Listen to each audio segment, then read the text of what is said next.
Bonjour, bienvenue sur CNET pour ce deuxième débrief du CES. Bonjour. Donc, le salon a ouvert ses portes cette nuit, hier pour nous. Donc on a pu approcher les premiers produits. Il y a un truc qui nous a sauté aux yeux, Medfield. Medfield, ouais, Medfield Intel, donc les atomes pour smartphone chez Intel, qui s'avèrent être assez performants. Les premières vidéos qu'on a pu voir sont assez bluffantes. Et donc c'est un vrai concurrent sur le marché par rapport à ARM qui a trusté le marché depuis des années. Ça va changer un peu la donne. Ça va changer la donne et ça va rejaillir aussi sur les performances d'Android. Ouais. Donc ça va faire quelque chose qui risque de bouleverser un petit peu l'ensemble du marché smartphone cette année. On va voir ce que ça donne. Voilà, On a vu un proto chez Lenovo. Ouais, le K800. Qui a l'air franchement intéressant. Et une tablette, enfin une espèce de smartphone limite tablette en prototype brandé Intel, donc qui va servir de plateforme pour développer de nouveaux produits tout au long de l'année. Donc Intel toujours à la fête avec les Ultrabooks aussi, ça y est, on les a vus. Ouais, ça y est, on a vu les Ultrabooks, donc beaucoup de modèles, des choses très très jolies, mais des choses qui sont à mon avis excessivement chères pour les machines que c'est, savoir dépenser des petites fortunes pour acheter ce qui est une grosse machine à écrire. Voilà. Certains. Très légère, très belle, mais fine. Non, très fine, très belle machine à écrire, mais 1000 € pour acheter un engin qui n'est pas franchement capable de plus qu'une machine à 500 € aujourd'hui en ultra portable. On peut se poser la question du prix de la finesse, quoi, en gros. C'est le prix de la finesse, et est-ce que c'est le moment sur le marché? C'est un petit peu délicat. Et puis, donc on a eu beaucoup de télé, ça on y reviendra après. Beaucoup de télé, beaucoup de all-in-one. Du all-in-one. Voilà, on ne sait plus trop ce qu'est un all-in-one et une télé à force. On a vu, alors désolé Daniel, mais franchement, vous verrez sur la vidéo ce matin, contrôler une télé par les ondes du cerveau, ça donne franchement l'air crétin, faut le dire. Ouais, c'est un peu difficile. Voilà, c'est beau sur le papier et ça peut faire rêver.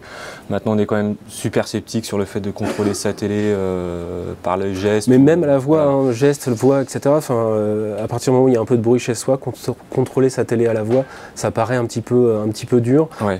Les solutions télécommande clavier me paraissent plus. Voilà, c'est ce qu'on a vu chez Ailleurs. Chez Ailleurs, ouais, qui présente une télécommande d'un côté, clavier de l'autre, et c'est quelque chose qui paraît plus concrètement utilisable que tout le reste qui est plus du marketing pour vendre le produit, pour décider de l'achat, mais pas forcément utilisable au quotidien. Voilà. Donc, on a vu que Samsung partait lui aussi dans le cloud avec un service All-Share, c'est ça? All-Share, ils font tous All-Share quelque chose.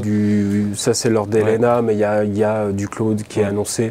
On en a chez Lenovo, on en a partout. En fait, c'est une réponse limite cachée aux problèmes qu'on a avec les disques durs aujourd'hui sur le marché.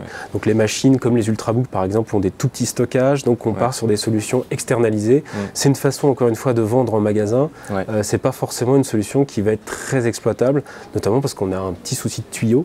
Oui, clairement, ça pose la question en fait initiale de l'infrastructure, c'est-à-dire qu'on parle sur la mobilité. Bon, il y avait Medfield, mais il y avait aussi le LTE, en gros la 4G. Donc on parle de 4G, on parle de service cloud, il y a Sony qui annonce du Blu-ray dématérialisé en VOD.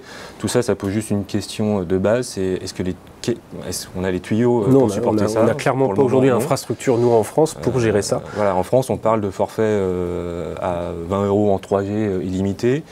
Alors qu'au CES de l'autre côté, on parle de 4G, de 4K, enfin en gros de besoin de data et de tuyaux phénoménaux.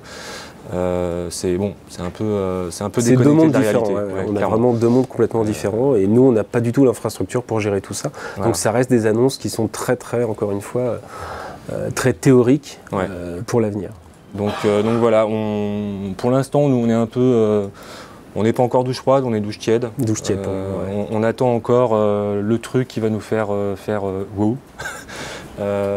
Voilà, il y a beaucoup d'avalanches de produits, certains intéressants. On va commencer aussi à regarder des accessoires, tout ce qui est, on peut dire gadget, on va dire, où il y a des choses notamment au niveau dock et compagnie qui sont assez intéressantes. Mais vraiment le gros truc qui nous fait bloquer, on ne l'a pas vraiment encore vu. Donc à demain pour le débrief du jour 3 et en attendant, comme d'habitude, toutes les infos sur CNET. À demain. À bientôt.